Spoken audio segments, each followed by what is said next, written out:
November 1st is when we set our clocks back 1 hour in most places in the USA this year.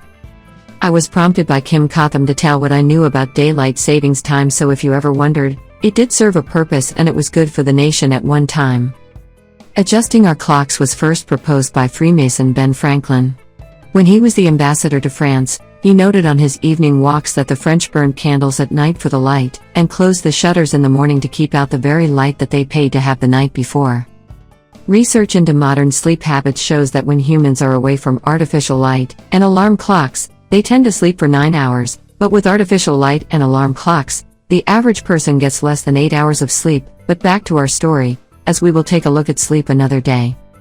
On November 18 in 1883, the railroads standardized time and created time zones. Prior to that time, every town set its own time, by high noon local time, and high noon was struck on the town clock, as were all of the other hours too. The English word clock comes from the German word Glocke, meaning bell. Early town clocks were nothing more than the ringing of a bell or bells on the hour, half hour, and quarter hour. Of course, this is also how we got the word Glockenspiel, which is German for bell play. But back to our story about daylight savings time.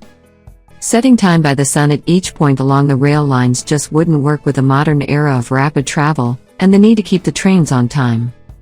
In an early attempt to set up time zones, and not upset the masses, the railroads set up over 100 different time zones from the East Coast to the West Coast.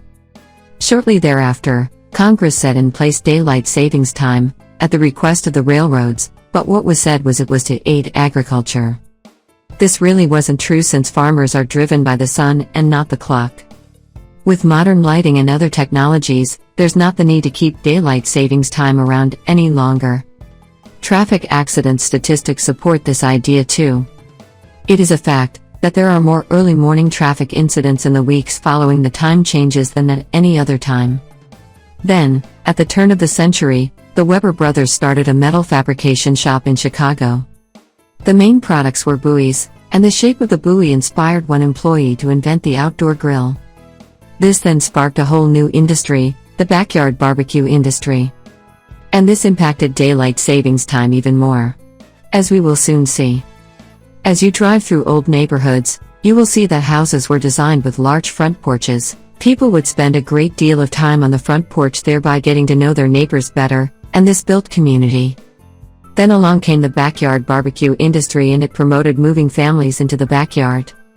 Architects supported this by designing houses with backyards and privacy fences. You can see this by driving through modern neighborhoods, whereby it would be difficult to even try to sit in the front yard.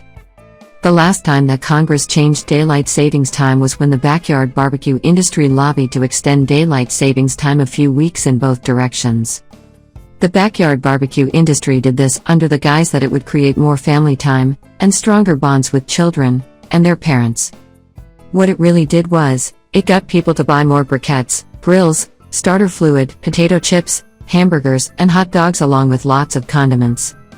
It is a good idea to do things that promote families and communities, but wouldn't moving back to the front porch be better? Wouldn't getting to know your neighbors be better? Wouldn't hosting block parties be better? Wouldn't it be better all around if we went back to being front porch communities? Encourage community.